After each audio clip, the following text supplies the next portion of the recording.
था differential pulley block, ठीक है, उसी का एडवांस फॉर्मेट है गियर पुल्ली ब्लॉक। और ये टॉपिक जैसा ही खत्म होगा आपका 5वां यूनिट पूरा का पूरा कंप्लीट हो जाएगा, ठीक है। अब जो हमारा गियर पुल्ली ब्लॉक है उसके बारे में हम देखते हैं कि कैसा दिखता है, ठीक है। जो आप डीजे वाला देख रहे थे ना, वो उसमें गियर नहीं था, वो डिफरेंशियल पुल्ली ब्लॉक था, ठीक है, जिसके मदद से वो धीरे धीरे करके बहुत देख रहे थे उसमें कितना सारा लाइट लगा हुआ था। कम से कम उसका वेट, एंगल का वेट प्लस में वो जो है लाइट का जो वेट था, तो उसको बहुत आसानी से दोनों साइड से स्मूथली चढ़ा रहा था। मगर वो आदमी से चढ़ाता तो कम से कम 10-20 आदमी की आवश्यकता पड़ती, तब जाके वो सही से चढ़ पाता कि नहीं चढ़ पाता। चढ़ाते समय लाइट गिर जाता तो सेवा समाप्त हो जाता, ठीक है। तो इस परिस्थिति में जो हमारा है ना, इसमें क्या है, ये जो बड़ा वाला है ये जो व्हील है, और छोटा वाला जो है वो हमारा एक्सल। हम शुरू से पढ़ते आ रहे हैं कि जो हमारा व्हील होता है उसमें एफर्ट लगाते हैं, और जो हमारा एक्सल होता है उसमें क्या लगाते हैं, लोड लगाते हैं, ठीक है। देखिए ये जो लोड ड्रम है उससे जो उसका जो एक और हमारा गियर है, वो यहाँ पे एक ही पुल्ली, एक ही जो हमारा पुल्ली होता है उसमें 2 ग्रुप होता है, ठीक है। और उसमें एक में गियर लगा होता है और एक दूसरे से ये देख रहे हैं इस तरह का।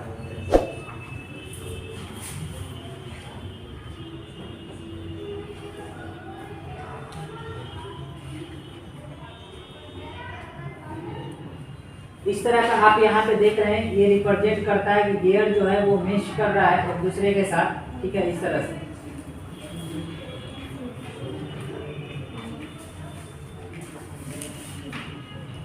ठीक है। और जो हमारा बी है, बी का मोशन डी में ट्रांसफर हो रहा है, और डी जो है सी को ट्रांसफर करके वेट को क्या कर रहा है, लिफ्ट कर रहा है, ठीक है।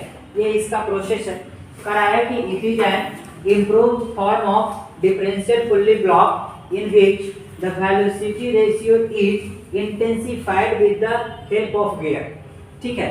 यहाँ पे हम लोग जो डिफरेंशियल पुल्ली ब्लॉक था उसमें गियर यूज नहीं करते थे, बट ये जो हमारा है गियर पुल्ली ब्लॉक, इसमें हम लोग गियर का ग्रुप है और एक गियर दूसरे गियर के साथ मेश है, ठीक है। और जो हमारा छोटा एक्सल वाला जो है वो एक गियर से कपल्ड है, और दूसरा जो है एफर्ट वाला कपल्ड है। और जब एफर्ट लगाते हैं तो लोड वाला जो व्हील है वो उसका मूवमेंट होता है, और लोड हमारा क्या होता है, लिफ्ट होता है। इसी में बोला है कि a gear pulley block consist of a cog wheel, ठीक है। कोक व्हील कहने का मतलब गियर ही होता है जिसमें है ना एक दो सिस्टम है। जैसे मतलब जो हमारा ये दिख रहा है कोक व्हील, जिसमें हम लोड ड्रम को लटकाए हुए हैं और एक दूसरे का मोशन ही कोक व्हील में सिंपल कहा जाए तो वो गियर ही कहलाता है, ठीक है। तो ये कोक व्हील है जो हमारा उसमें ढेर सारा टीथ बना होता है, ठीक है। कहता है कि जो कोक व्हील ए है, यहाँ पे ए होना चाहिए, जो इसका यहाँ पे आ गया है, ठीक है।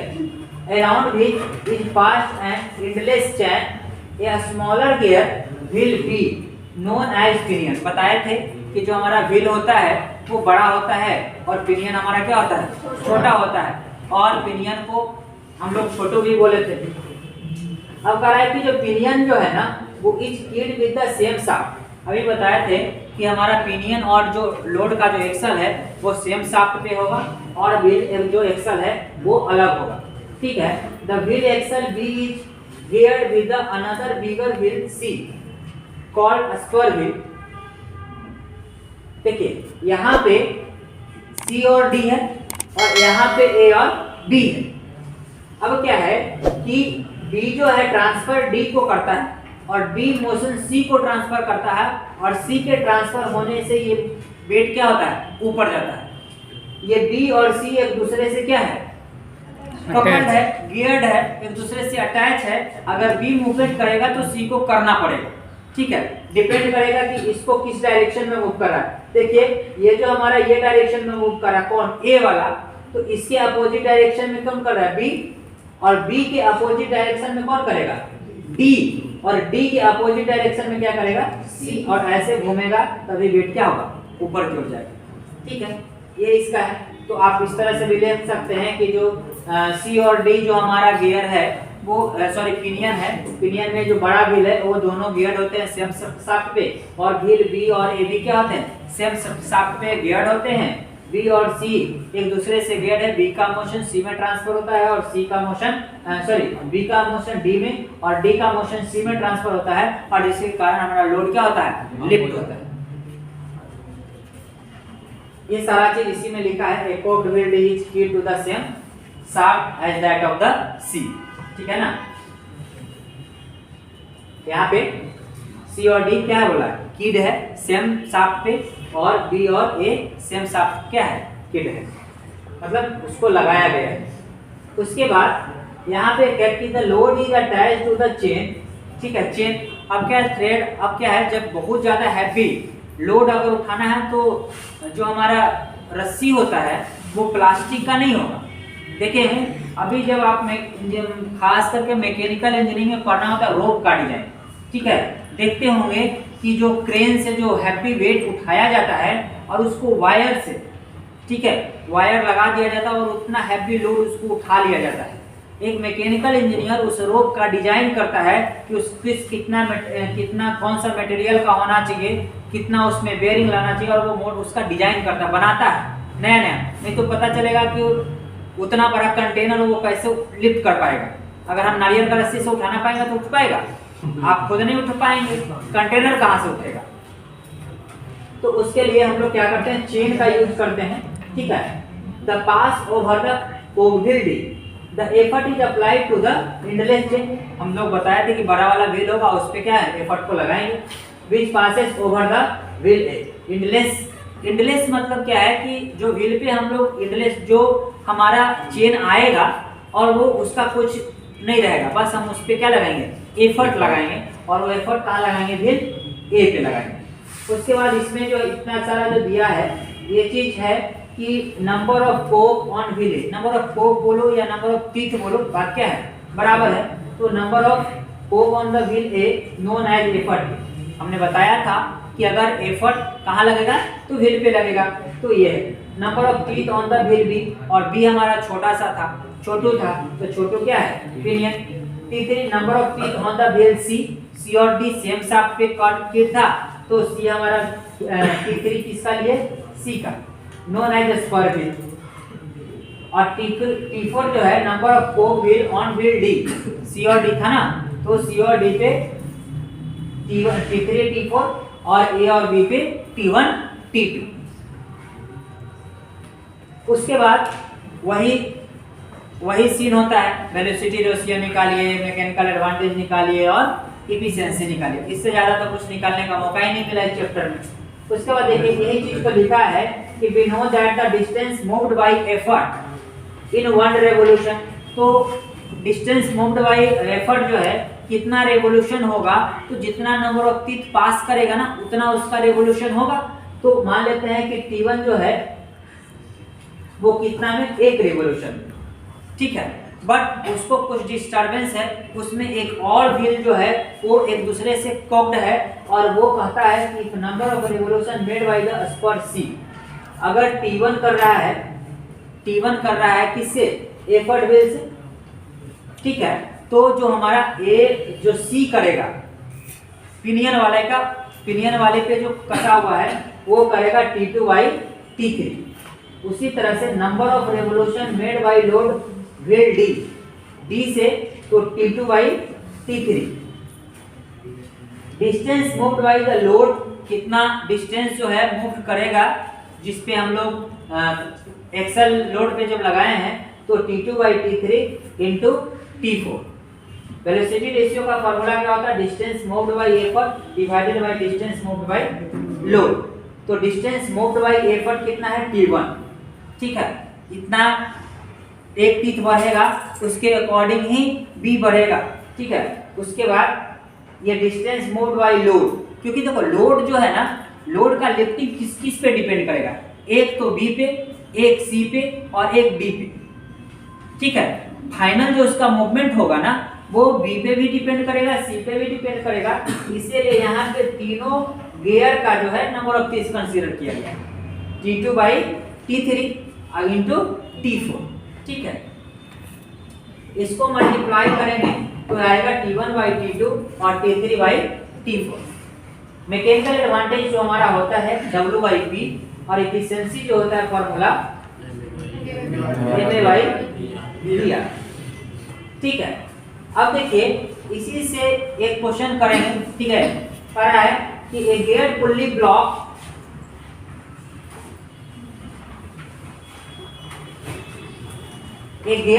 Block used to lift a load, ठीक है, has the following dimension। उसके बाद देखिए number of cogs on the effort. तो हम क्या लिखेंगे, गिवन डाटा लिखें। गिवन डाटा में कह रहा है कि नंबर ऑफ कोक बताइए। नंबर ऑफ कोक, या ध्यान दीजिएगा, number of cog on the effort wheel बोला है तो T1 लेंगे कि T2 लेंगे कि T3 लेंगे कि T4 लेंगे? T1 लेंगे। नंबर ऑफ कोक किस पे, एफर्ट व्हील पे बोला है तो हम क्या लेंगे, T1 लेंगे। और कितना लेंगे, number of cog on the load wheel. Load wheel किस पे था, लोड व्हील C था, क्या आएगा T3। कितना आएगा 8। Number of teeth on pinion कितना आएगा T2 आएगा। कितना आएगा, उसके बाद number of teeth on spur wheel कितना है 40 होगा। अगर ये गलती दिखाया मतलब सवाल गलती। गलत। Find the maximum load that can be lifted bye effort of. Effort बोला मतलब P लिख देते हैं 550 न्यूटन, बात नहीं, ठीक है। खत्म। मैक्सिमम लोड बताइए जब can be lifted at effort of 50 newton on machine. Take efficiency of the pulley block is 75%। Efficiency जो है कितना है 0.75 है। ठीक है, एक बार और वेरीफाई कीजिए कि क्या ये डाटा लिखे हैं वो सही है कि गलत है। सर T2 T4 ठीक है, अब देखिए number of cog on the effort wheel कितना 90 बोला है, तो व्हील पे है तो इसको तो मान लिया T1, कोई दिक्कत नहीं, गलत है। उसके बाद number of cog on the load wheel. Load wheel क्या होगा T4 और number of teeth on the pinion क्या T2 और number of teeth on spur wheel T3। ठीक है, अब मिला कर देखते हैं कि क्या है, आप लोग ध्यान देते हैं। Number of cog on wheel A match गया। उसके बाद number of teeth on wheel B, या इसको क्या बोला पिनियन। पिनियन के लिए क्या यूज किए थे T3, और आप यहाँ पे क्या बताए सर पिनियन के लिए T2 ही यूज किए। सही है सर, T2 यूज किया बैक की। ठीक है, देखिए तो नंबर ऑफ टीथ पिनियन के लिए T2 यूज किए। उसके बाद number of teeth on wheel, that is wheel बोले या स्पर व्हील बोले तो T3, तो T3 आपको होना चाहिए। देखिए number of teeth on spur wheel, spur wheel बोला तो 43 सही है। उसके बाद है number of cogs on the wheel D, that is load wheel. Load wheel अगर बोला है तो लोड व्हील कहाँ है हमारा T4 सही है। T4।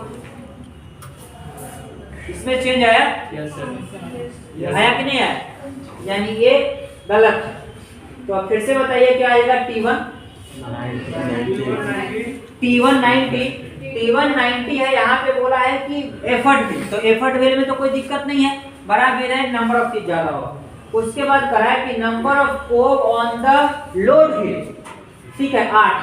तो लोड व्हील है ना, तो आपको याद होना चाहिए कि जो हमारा C था और उसी में D कनेक्ट था और D पे हम लोग लोड दिए थे, तो ठीक है, तो ये D पे लोड दिए थे तो D का नंबर ऑफ टीथ कितना था T4 कितना आएगा 8। उसके बाद number of teeth on the pinion, pinion बोल दिया है, ठीक है, और पिनियन के लिए क्या यूज करते हैं हम लोग, T2, कितना आएगा 25। और number of teeth on the spur wheel, spur wheel मतलब T3 कितना आ जाएगा, ठीक है। इसको थोड़ा माइंड में सेट कर लेना है कि या तो ABCD करके कर देगा और नहीं तो यही देगा स्पर व्हील। तो न्यूमेरिकल क्वेश्चन में आपको स्पर व्हील करके ही देगा, मगर आपको क्लियर हो जाना चाहिए कि जो एफर्ट व्हील बोलेगा तो T1, एफर्ट व्हील बोलेगा तो T1, उसके बाद लोड व्हील बोलेगा तो T4, लोड व्हील बोलेगा तो T4, और पिनियन के लिए बोलेगा तो T2, और यहाँ पे बोल दिया है कि स्पर व्हील बोल देगा तो T3, ठीक है। उसके बाद यहाँ पे देखिए W हमको फाइंड आउट करना है, पहला क्वेश्चन, ठीक है। तो वेलोसिटी रेशियो का फॉर्मूला हम बताए थे कि T1/T2 इंटू T3/T4। T1 90 लाए थे, T2 25 था, T3 40 और T4 8। इसको जब सॉल्व कीजिएगा तो आपका 18 आ जाएगा, ठीक है। अब देखिए मैकेनिकल एडवांटेज बराबर होता है W/P, तो W/P से हम लोग यहाँ पे मैकेनिकल एडवांटेज W/P आ गया। अब हमको जो फॉर्मूला होता है एफिशिएंसी बराबर MA/VR। अब देखो एफिशिएंसी तो 0.75 दे रखा था, बराबर बात नहीं, 0.75। मैकेनिकल एडवांटेज W/50 लिख देते हैं, और VR हम क्या निकाले 18, ठीक है। अगर हम इसको देखा जाए तो इसको लिख सकते हैं 0.75 इंटू 50/18, ऐसा लिख सकते हैं, ऐसा लिख सकते हैं, नहीं लिख सकते हैं, ठीक है। यानी इसको इस स्टेप से लिख सकते हैं W/50 गुना 18, ठीक है। और इसको जब सॉल्व करेंगे तो 18 0.75 गुना 900, ये कितना आ जाएगा 675 न्यूटन। यही पूछ रहा था कि मैं लोड कितना होगा, ठीक है, लोड कितना होगा, ये चीज पूछ रहा था, ठीक है। इस तरह से आपका जो चैप्टर था सिंपल मशीन, उसका डेरिवेशन के साथ साथ, ठीक है, सारा डेरिवेशन पढ़ना नहीं था, ठीक है, फिर भी नहीं भी पढ़ना था तो हमने डेरिवेशन भी किया ताकि कुछ उधर से सीख लीजिए, कुछ न्यूमेरिकल कीजिए ताकि आपका कॉन्सेप्ट क्लियर हो जाएगा, ठीक है। शुरू से लेकर अंत तक एक एक टॉपिक आपका कंप्लीट हो गया है, ठीक है। लगभग 25-26 वीडियो भी इसका बन चुका है, जिसका प्लेलिस्ट बना दिया गया है, ठीक है। तो आप उसको देखिए, थैंक यू।